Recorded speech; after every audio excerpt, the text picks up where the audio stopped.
Hello students, welcome to my channel easy accounting. Students, आज हम बात करने वाले हैं इंटरेस्ट ऑन ड्राइंग की। इंटरेस्ट ऑन ड्राइंग की कैलकुलेशन कई तरीक़ों से होती है, तो किस तरह से हम इसकी कैलकुलेशन करेंगे ये आज हम डिस्कशन करेंगे। तो स्टूडेंट, इसमें जैसे मैंने केसेस बनाए हुए हैं कुछ, जैसे मैं अपनी हर वीडियो में देती हूँ कि जितने भी तरीके होते हैं उन सभी के एक एक केसेस ले लेते हैं, जिसके अकॉर्डिंग आपको समझना थोड़ा ईजी हो जाए। इसमें फर्स्ट केस जो है वो दिया हुआ है, नो डेट इज़ गिवन। अगर आपको इंटरेस्ट ऑन ड्राइंग कैलकुलेट करने के लिए बोला जाए और उसमें कोई भी डेट ना गिवन हो, तब आप इसको कैसे करेंगे। ऐसे में इसको करने के लिए क्या होगा, जैसे एक एग्जांपल देती हूँ मैं यहाँ साथ में। ए withdraw of ₹10,000 per annum interest on drawing eight the rate 10%। यहाँ क्या कह रहा है कि ए जो है वो विड्रॉ करता है 10,000 रुपीज़ को, per annum interest on drawing कितनी है उसके ऊपर 10% की।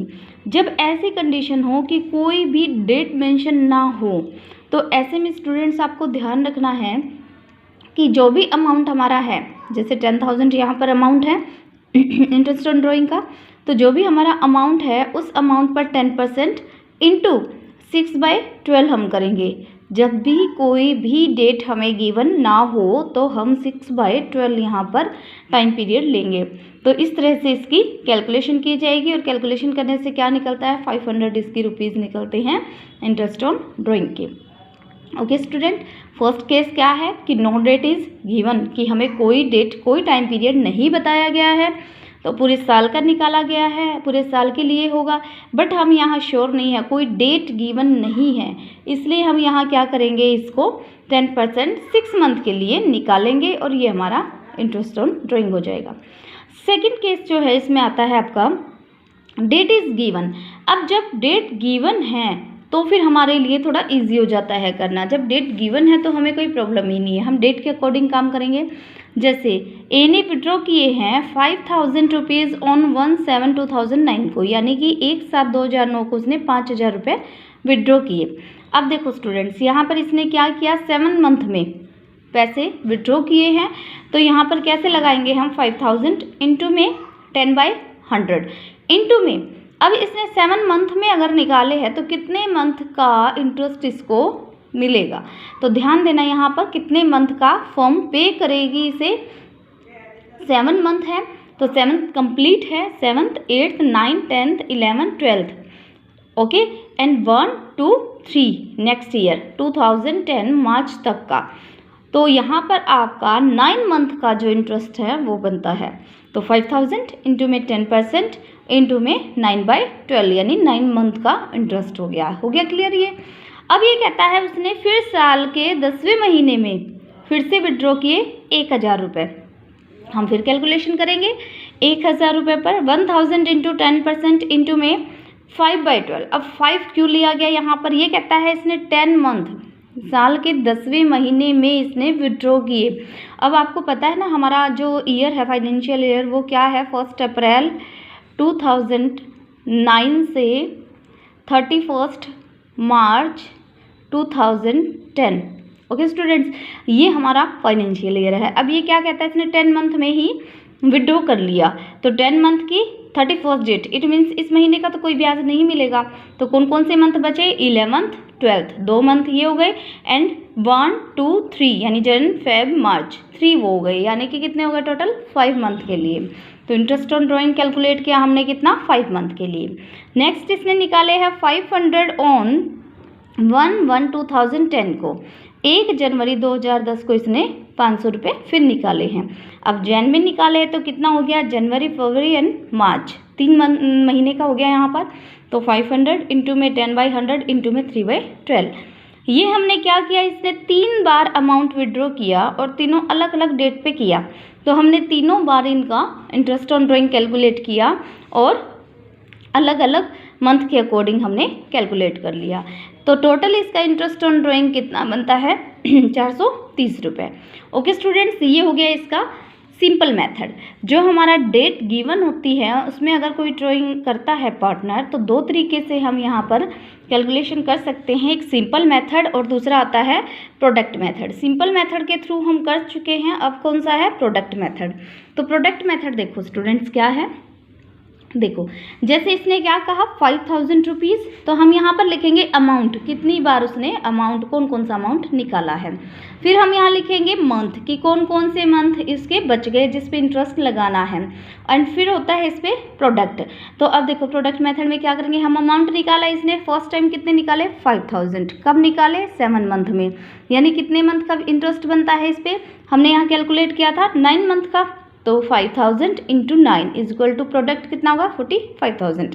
ओके स्टूडेंट, नेक्स्ट क्या हो जाएगा, इसने निकाला 1000 कितने कब 10 मंथ में, तो कितने मंथ का इस पे इंटरेस्ट लगता है 5 मंथ का, जो हम यहाँ कैलकुलेट कर चुके। 5 मंथ का हमने निकाला, ये हो गया 5000। ठीक है, इसके बाद 500 रुपीज़ इसने निकाले थे जो कि 1 जनवरी को निकाले थे। तो इस पे इंटरेस्ट जो है 5 को 3 मंथ का लगाएंगे हम, 1500 हो गया। इस तरह से इसको मल्टीप्लाई करने के बाद ये क्या निकला प्रोडक्ट, इस प्रोडक्ट को हम टोटल करेंगे और टोटल का फिर क्या निकालेंगे यहाँ पर इंटरेस्ट ऑन ड्राइंग। कैसे निकालेंगे 10% यानी 10/100 इंटू में 1/12। प्रोडक्ट मेथड में टाइमिंग जो गिवन है उसका फॉर्मूला है कि हम यहाँ पर क्या करेंगे, ऑल ओवर टोटल करके 1/12 करेंगे।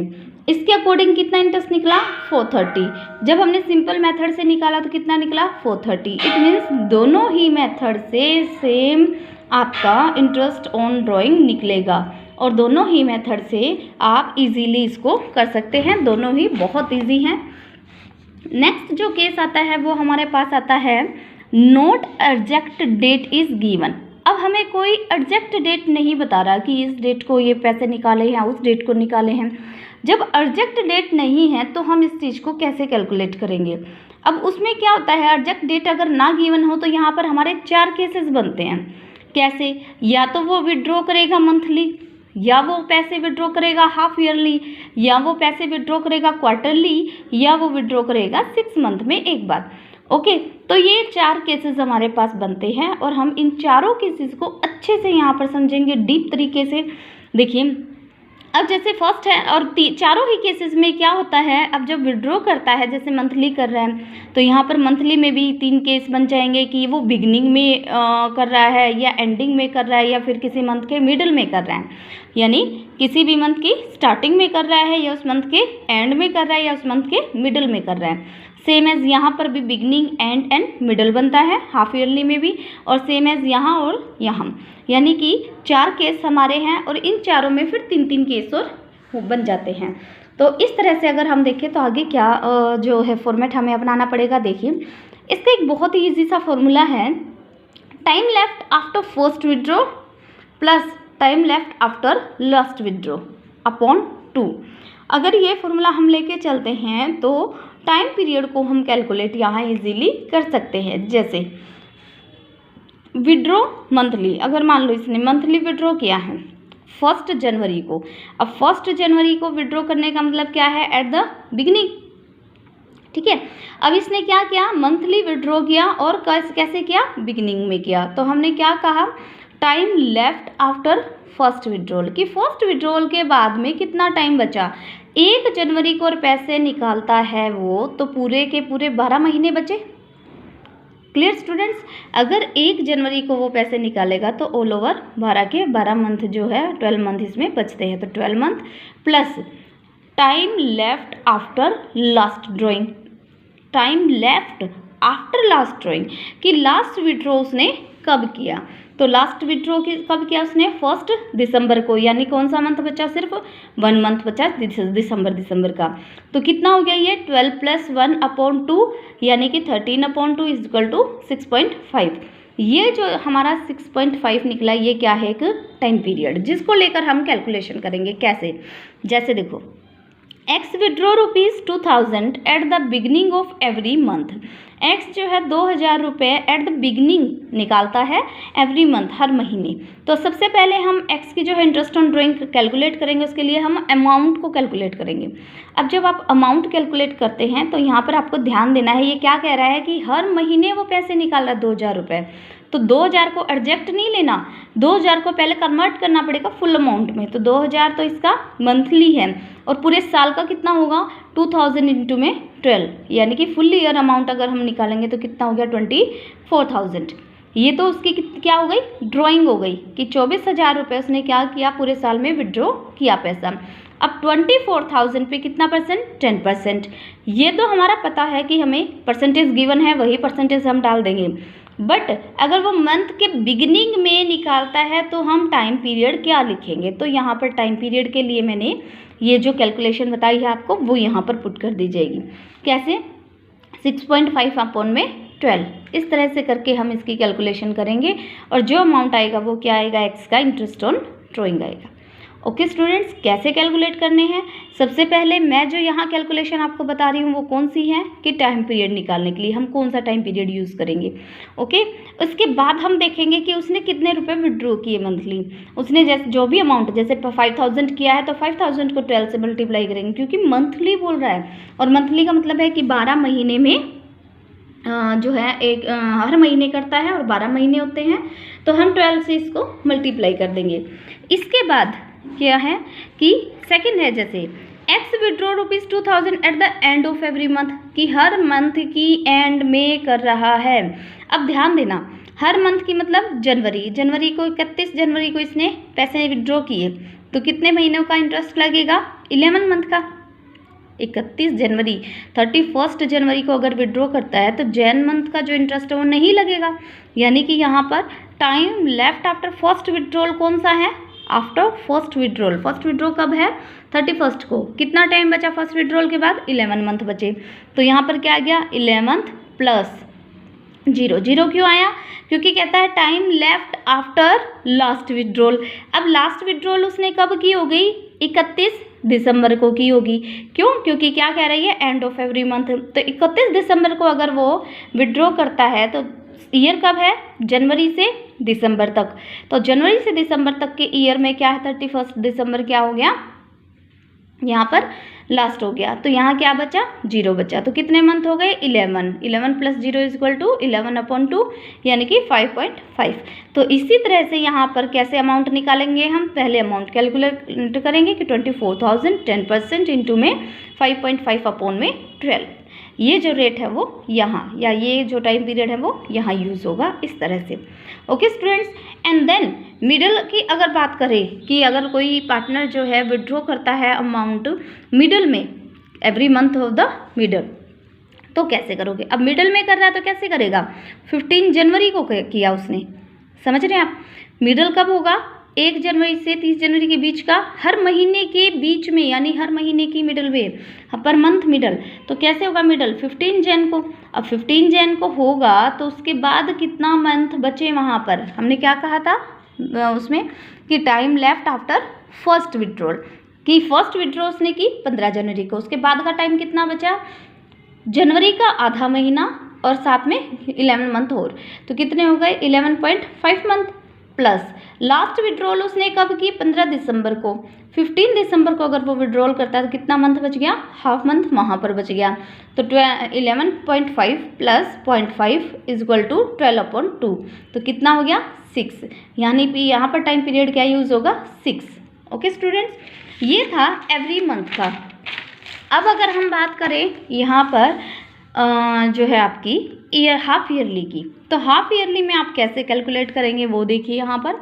अब हाफ ईयरली कैसे होता है, या तो वो 1 जैन या 1 जुलाई, जनवरी से 31 जून तक और 1 जुलाई से 31 दिसंबर तक, ये इसका हाफ ईयर बनता है। अब हाफ ईयरली में भी वही तीनों पॉइंट बनते हैं कि at the beginning, at the end and middle. At the beginning की अगर हम बात करें, अब देखो एट द बिगनिंग की बात करें तो हाफ ईयर कब होगा, 6 मंथ में। हाफ ईयर कब होगा, 6 मंथ में।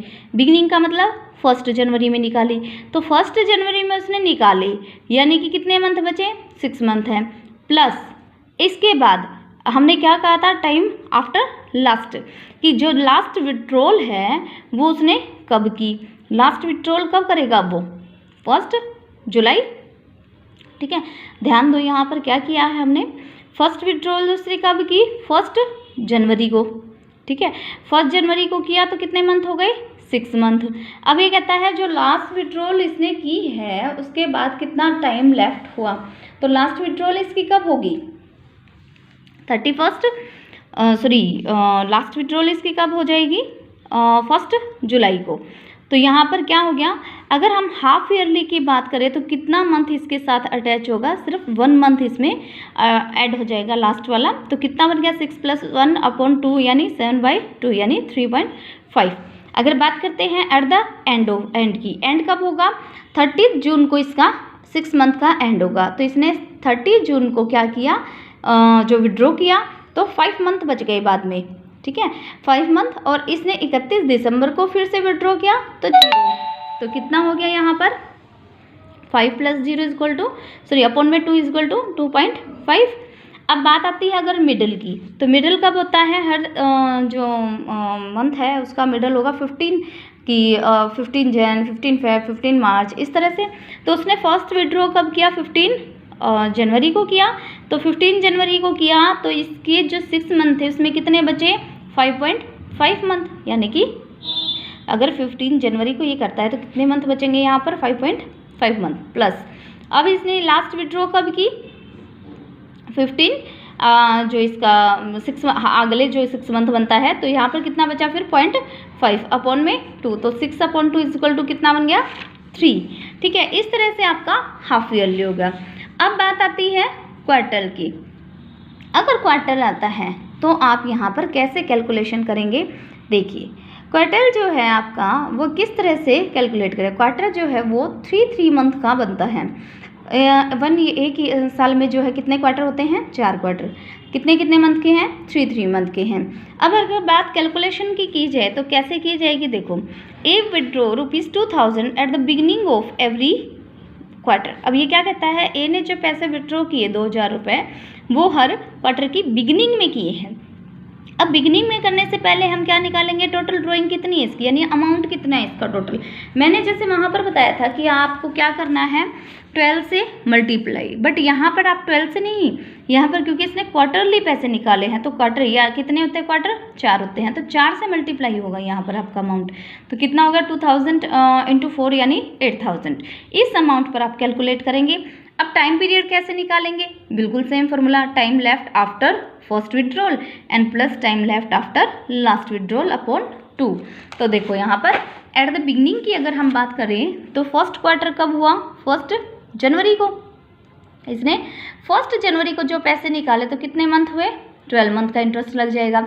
अब इसका लास्ट विड्रॉल के बाद कितना अमाउंट बचा, कितना टाइम बचा, तो लास्ट विड्रॉल इसकी कब होगी, लास्ट वाला क्वार्टर में। लास्ट वाले क्वार्टर का मैंने क्या कहा, 3 मंथ का क्वार्टर है। अगर 3 मंथ का क्वार्टर है तो इसकी लास्ट विड्रॉल कब होगी, 3 महीने पहले, यानी कि उसके 3 महीने से पहले। तो 3 मंथ जो है इसके बच जाएंगे उसके बाद, विड्रॉ करने के बाद। ओके स्टूडेंट्स, तो इसने क्या किया, 12 मंथ कंप्लीट क्योंकि 1 जन को निकाले, एंड लास्ट 3 मंथ जो लास्ट हमारा क्वार्टर था उसकी स्टार्टिंग में इसने पैसे निकाले, तो पूरे क्वार्टर के पैसे यहाँ पर ब्याज पे करना पड़ेगा। तो 12 + 3 कितना हो गया, 15/2, 7.5 यहाँ टाइम पीरियड कैलकुलेट होगा इसका, ठीक है। तो इंटरेस्ट ऑन ड्राइंग कैसे निकालेंगे, 8000 इंटू में 10% इंटू में 7.5/12। ओके स्टूडेंट्स, नेक्स्ट है एट द मिडल। अब मिडल अगर आ जाए तो आप कैसे निकालोगे। अब मिडल कैसे होगा, वही मैंने आपको पहले भी बताया था कि 15 फेब, 15 जो है आपका जन, 15 मई, 15 अगस्त, इस तरह से आपका इसका मिडल बनता है। तो आप कैसे निकालोगे यहाँ पर मिडल अगर आता है तो देखो, क्वार्टर के मिडल में जो है इसने क्या किया, पैसे निकाले। तो फर्स्ट जो क्वार्टर था उसके मिड में जब ये पैसे निकालता है तो कितने अमाउंट जो इसका निकल के चला जाता है फर्स्ट क्वार्टर के मिडल में। अब फर्स्ट क्वार्टर कब का था, कब से कब तक का था, ये चेक करो। यहाँ पर फर्स्ट क्वार्टर है आपका 1 जनवरी से 31 मार्च तक। इसके बीच में इसने पैसे निकाले, कब है वो बीच, इसका मिड कब है, 15 फेब। अब 15 फरवरी को इसने अगर पैसे निकाले हैं तो कितने मंथ और बच गए इसका इंटरेस्ट पे करने के लिए। तो यहाँ पर हम कैलकुलेट करेंगे 15 मई के बाद। देखो, ना हमें जनवरी का इंटरेस्ट पे करना, ठीक है, ना हमें हाफ फेब का पे करना, तो हमारा कितना बच गया, उसके बाद जो भी 12 में से ये लेस कर दिया, 1 ये एंड हाफ ये, तो कितना बच गया हमारा 10.5 बच गया। तो ये हमारे क्या बचे 10 महीने और एक फेब का आधा महीना, तो दोनों मिलाकर हमारा बचा 10.5, यानी कि फर्स्ट विड्रॉल के बाद 10.5 मंथ बचते हैं, प्लस टाइम जो बचा हुआ है after last withdrawal. Last withdrawal कब होगी अब इसकी, अब चेक कर लेते हैं। लास्ट विड्रॉल इसकी होगी कहाँ पर, लास्ट हमारा जो बनता है वो कब है, 1 अक्टूबर से 31 मार्च तक का बनता है। तो लास्ट विड्रॉ कब करेगा, ये 15 नवंबर को करेगा। अगर ये लास्ट विड्रॉ 15 नवंबर को करता है तो कितने मंथ इसके बच जाते हैं, हाफ नवंबर और कंप्लीट दिसंबर।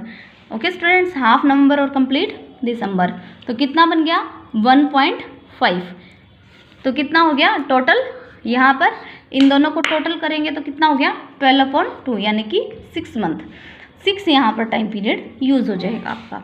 एंड बात आती है जब at the end of every quarter, तो एंड की बात अगर बात करें हम, तो हमारा फर्स्ट जो क्वार्टर है वो कब कंप्लीट होगा, एंड होगा 31 मार्च को।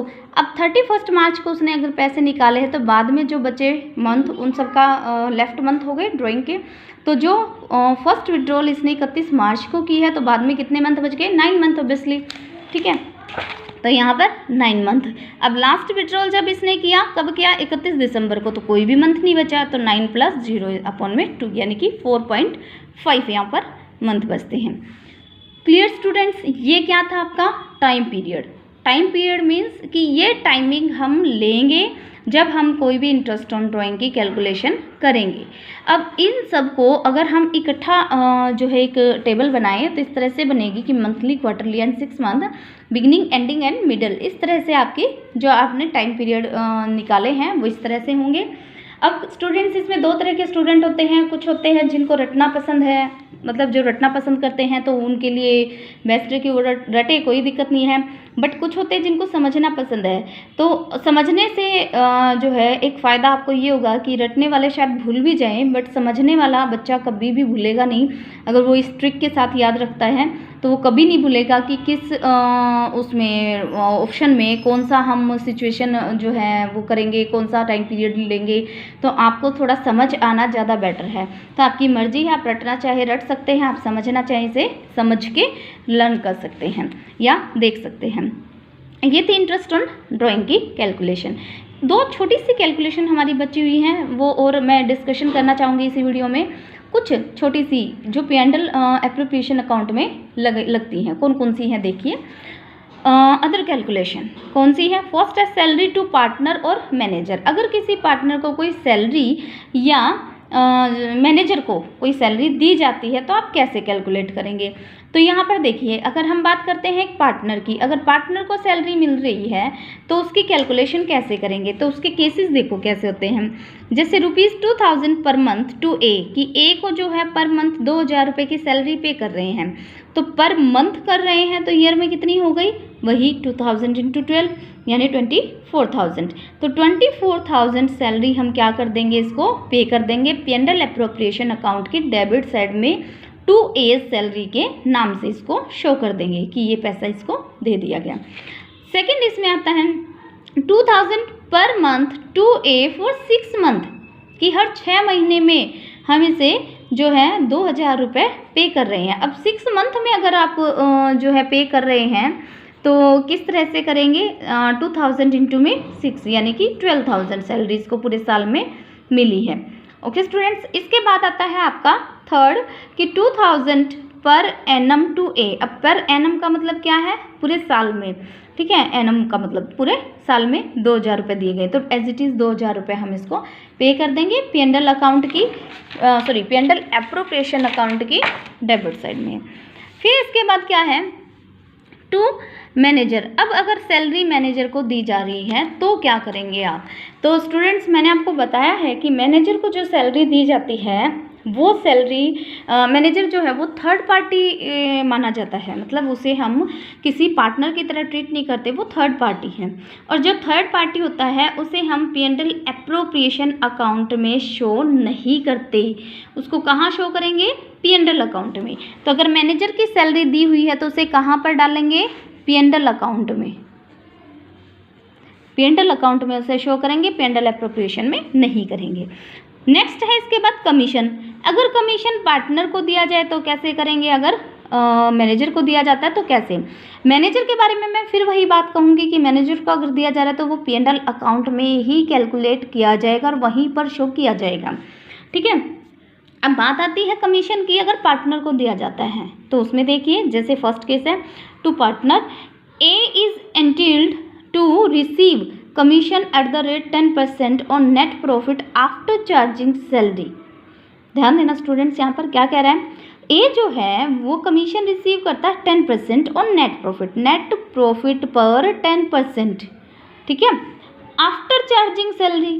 पहले सैलरी चार्ज होगी उस पर, फिर उसके बाद अगर मान के चले हम कि नेट प्रॉफिट हमारे पास 30,000 है, ठीक है, और सैलरी 10,000 है, तो हम उसे जो कमीशन देंगे वो 30,000 का 10% नहीं देंगे, वो हम 30,000 में से सैलरी लेस करने के बाद कितना बचा, 30,000 में से अगर हम सैलरी लेस करते हैं तो कितना बचा, 20,000।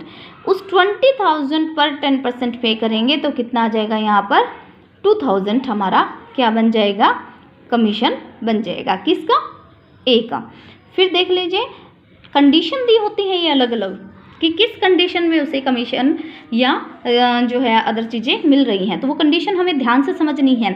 जैसे यहाँ पर इसने कंडीशन लगा दी कि उसको मिलेगा 10% का कमीशन, बट कैसे, उसके नेट प्रॉफिट पर, बट कैसे, after charging salary, salary charge होने के बाद। तो पहले हम क्या करेंगे, सैलरी चार्ज कर देंगे, सैलरी को उसमें से लेस कर देंगे, फिर जो भी अमाउंट हमारे पास बचेगा वो क्या हो जाएगा, कमीशन हो जाएगा, उस पर 10% कमीशन निकाल देंगे।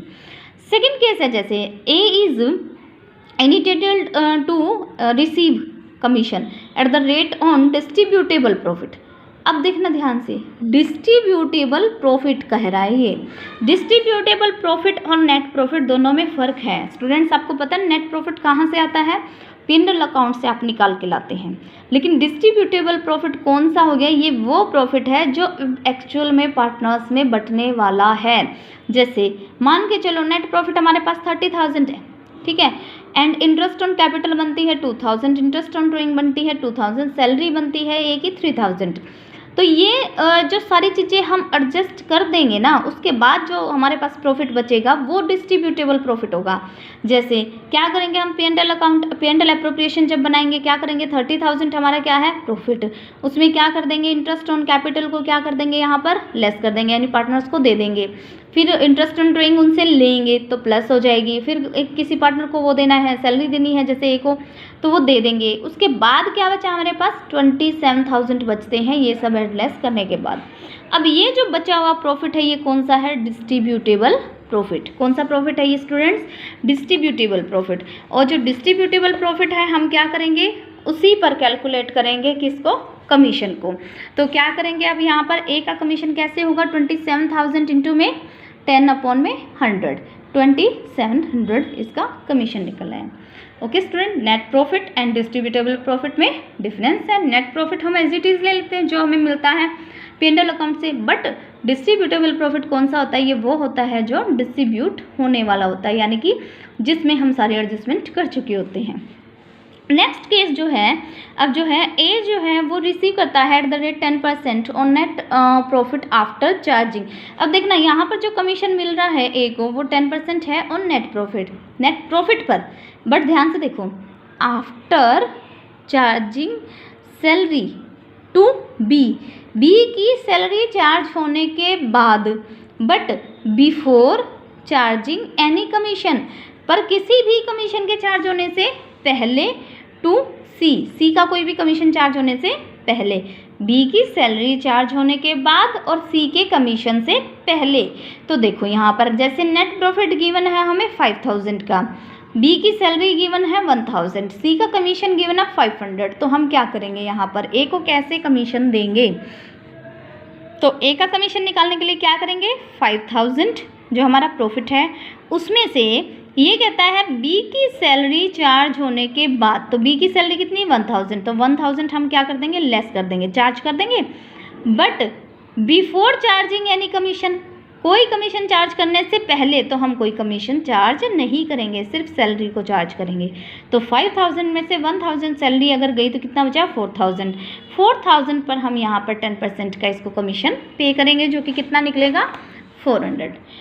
ओके स्टूडेंट्स, नेक्स्ट केस क्या है, नेक्स्ट केस है, A is entitled receive commission at the rate 10% on net profit after charging such commission. अब यहाँ पर ध्यान देना है आपको, क्या कह रहा है ये कि आफ्टर चार्जिंग सच कमीशन। जब ये बात आ जाती है कि आफ्टर चार्जिंग सच कमीशन, तो ऐसे में हम क्या करेंगे, जो कमीशन हमारा है, जो प्रॉफिट हमारा है 5000 है, तो उस पर 10/100 नहीं करेंगे, उस पर 10/110 करेंगे। इट मीन्स क्या कि जो भी हमारा प्रॉफिट है या अमाउंट है, उस अमाउंट को इनटू में रेट अपॉन 100 प्लस रेट कर देंगे। अब रेट अगर 5% दी है तो 5000 इंटू में 5/105, अगर 6% दी है तो 5000 इंटू में 6/106, यानी जो भी रेट गिवन होगी वो अपॉन में 100 प्लस रेट, ये हम यहाँ पर फॉर्मूला पुट करेंगे। और ये कब करेंगे, जब ये कहे कि net profit after charging such commission, की नेट प्रॉफिट के आफ्टर चार्जिंग कमीशन आपको निकालना हो।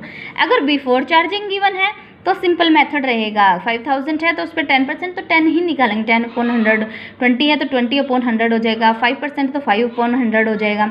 बिफोर चार्जिंग में कोई प्रॉब्लम नहीं है, बट आफ्टर में आपको ध्यान रखना है कि यहाँ पर अगर आफ्टर चार्जिंग आ जाए तो 10 है तो 10/110 हो जाएगा। ओके स्टूडेंट्स, इसके बाद नेक्स्ट जो केस आता है, ये कमीशन का हो चुका। नेक्स्ट जो केस है वो होता है रेंट पेमेंट का। अब रेंट पेमेंट क्या है, यहाँ पर देखिए, रेंट पेमेंट का मतलब है कि अगर आप कोई फर्म जो है किसी भी चीज़ को लेती है रेंट पे, तो उसकी पेमेंट करनी पड़ती है, यानी किराया पे करना पड़ता है। अब वो क्या जो चीज़ वो ले रही है किराए पे, जैसे बिल्डिंग मान लो, बिल्डिंग ली है किराए पे, तो ज़रूरी नहीं वो किसी बाहर के पर्सन से ले, हो सकता है वो पार्टनर से भी किराए पे ले ले।